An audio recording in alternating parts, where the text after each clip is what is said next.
A gente sabe como é que no dia a dia isso precisa estar sendo bem calibrado, com muito respeito pela pessoa, porque ela não está do jeito que ela está, porque ela, naquele momento, queira aquilo. Entretanto,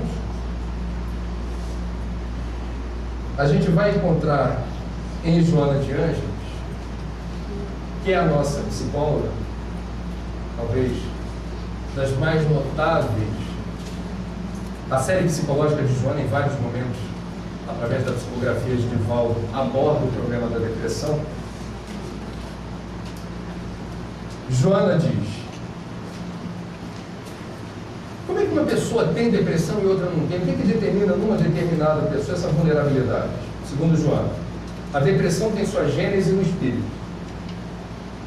que reencarna com alta dose de culpa, quando renteando no processo da evolução, sobre fatores negativos que lhe assinalam a marcha, e de não se resolver por liberar-se em definitivo.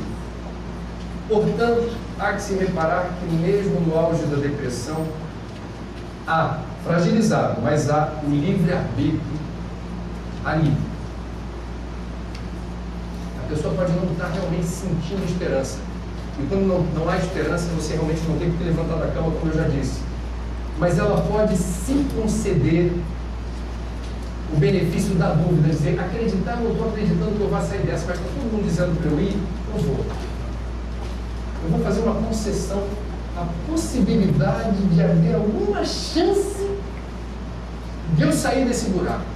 É o livre-arbítrio atual.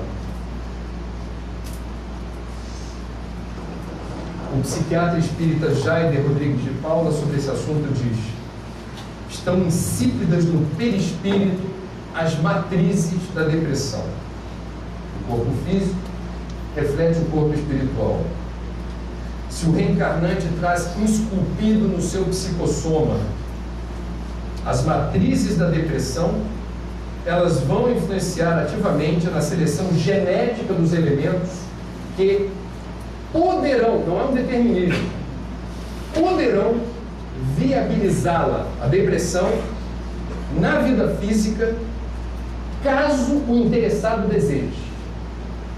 Doenças são efeitos, não causas.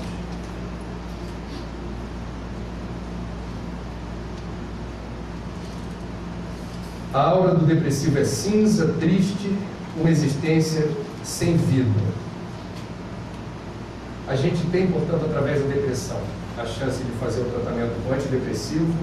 Outra recomendação é o tratamento psicológico, ou seja, através dessa possibilidade de você abrir o seu coração e a sua mente para um terapeuta, numa relação de confiança mútua, conseguir colocar os seus medos, as suas ansiedades e tentar entender o que você está fazendo consigo, tentar mapear como se deu em diferentes momentos da sua existência a sua relação com sua família, a sua relação com seus amigos, a sua relação com os seus sonhos.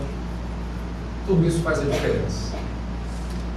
E por último, mais ou menos importante, assim que Divaldo encerra o capítulo do pacote de medidas para enfrentar a depressão, antidepressivo, apoio psicológico e fluidoterapia, passe magnético, assistência espiritual. Esse psicólogo que eu mencionei, Dr. Jaider, estima que em 70% dos casos a depressão esteja associada à ação de obsessores. Óbvio, a gente conhece a lei de causa e efeito, a gente conhece a lei da afinidade. Se eu estou vibrando numa frequência, se o meu rádio está posicionado numa estação do dial e só toca a música deprê, quem é que vai se aproximar de mim para ouvir a musiquinha deprê? Não é quem está de bem com a vida. Então vamos combinar que se a frequência dos meus pensamentos vibra numa faixa que não me favorece, isso se retroalimentará com outras presenças, e aí pode haver uma intercorrência com vidas passadas ou não. Pode ter intercorrência com lei de causa e efeito, que você, inimigos do passado, que seja, ou não. É lei de afinidade. Fluidoterapia para quê? Para você, de alguma maneira, interferir. A pessoa já está realizando um movimento antidepressivo, apoio psicológico, está sendo instigada a vibrar positivamente, a realizar preces, participar do culto do Evangelho no lar, assistir a uma palestra pública. Ela está tentando.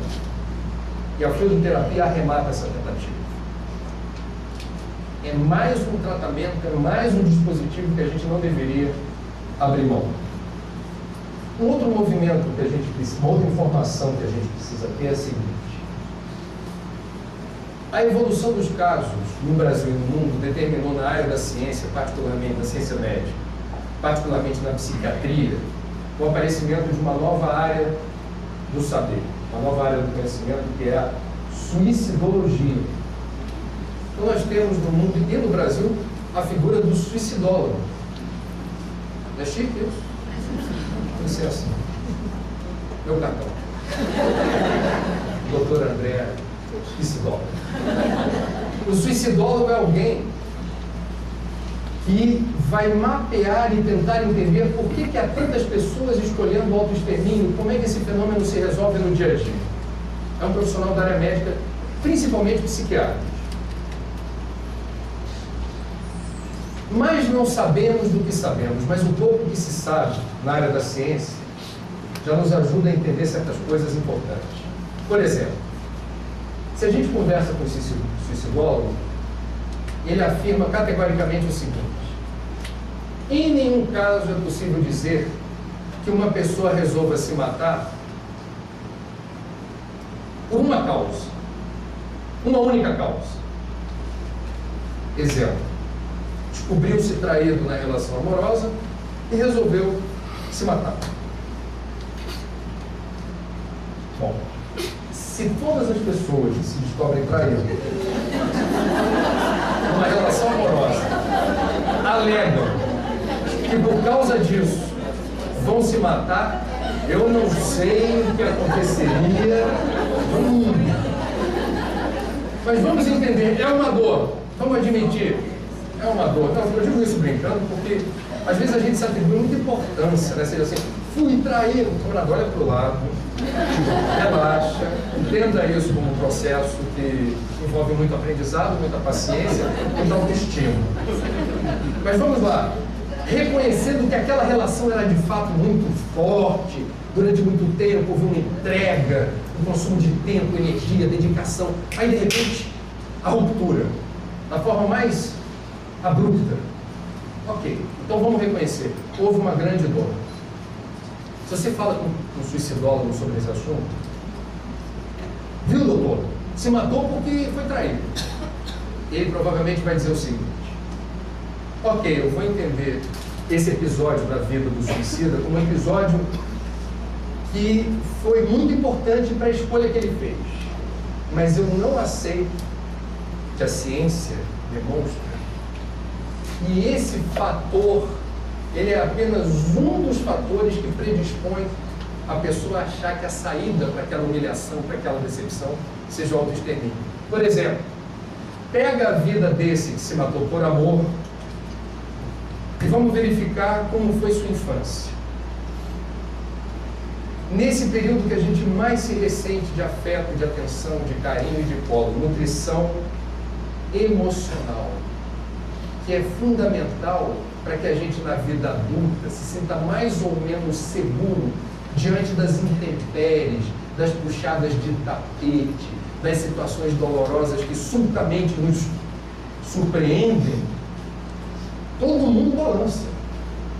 Agora, em tese, quem não teve na fase miúda da vida, quando a gente é pequenininho, esse amparo, esse colo, esse calor humano, esse tempo que todo pai e toda mãe precisam dispensar para os filhos, não importa se pai e mãe trabalham fora, deixam na creche com uma pessoa de confiança.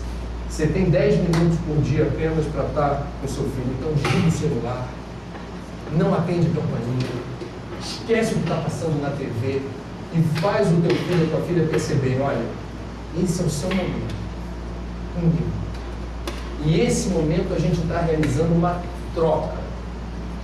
E eu estou mostrando para você que você é a coisa mais importante da minha vida. E que nesse momento não há outra coisa mais importante do que o que você vai me dizer. Eu quero saber como foi o seu dia, como é que foi na escola, está tudo certinho. Me diz o que você aprendeu, me diz o que você não gostou, o que você quer fazer no fim de semana. Passou rápido, mas é um tempo que fica aqui, registrado. O suicidólogo haverá de mapear se for uma infância com I maiúsculo ou minúsculo. Porque uma infância com I maiúsculo funciona como um anticorpo, aumenta o sistema imunológico emocional. Você fica menos vulnerável às intempéries do que uma pessoa que foi, digamos, quase abandonada à própria sorte e que teve que criar couraça para resistir a essa carência, que aprendeu desde cedo a não construir relações amorosas, ou o princípio da relação é a desconfiança. Você nunca recebeu nada que prestasse daqueles que você mais esperava. Uma outra possibilidade que poderia explicar essa vulnerabilidade à ideia suicida. Acredita em alguma força superior? É uma pergunta a ser feita para quem se matou por amor. E eu não estou nem falando de Deus. Eu não estou nem falando de religião. Eu estou falando, essa pessoa acredita em alguma força superior? Ela se crê dentro de um universo em que não é o acaso que define as circunstâncias, mas existe alguma ordem no caos, existe alguma força presidindo os fenômenos? Porque se a gente crê numa força superior, ela, por definição, e por ser superior, causa em nós alguma inibição. Por definição, quem acredita em Deus ou numa força superior, se crê dentro de um universo que faz sentido, mesmo que eu não consiga explicar o sentido. Há um sentido. Eu não sei porque eu estou vivendo essa dureza toda. Mas alguma razão há. E vai passar. Porque eu creio, é uma força superior, eu não nasci para passar tanto sofrimento sem trégua. Vai passar. Então, o que eu estou querendo aqui repassar para vocês é um conhecimento que já está bem construído e fundamentado. Não há, na área da suicidologia, respaldo que justifique a tese de que uma determinada pessoa se matou por causa de uma situação ou de um gênero de dor. É um somatório. Seguindo em frente, a gente vai começar então, deixa eu ver se já está na hora da gente falar da nossa doutrina, que é um capítulo à parte, óbvio, que a gente precisa falar dela. Quando a gente vai entender o que o Espiritismo tem a dizer sobre esse assunto, a gente primeiro, por questão de justiça, precisa ter a clareza de que, não há outra doutrina, não há outra filosofia espiritualista, não há outra religião com tanta fartura de informações quanto o Espiritismo em relação ao que acontece a partir do momento em que uma pessoa desencarna pelas portas do suicídio.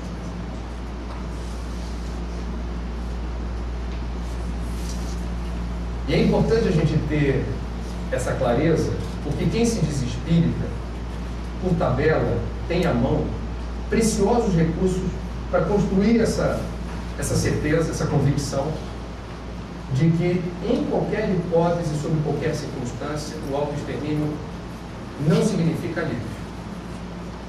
Ele não significa alívio. Um livro que eu considero muito interessante para qualquer pessoa que queira ter um bom sumário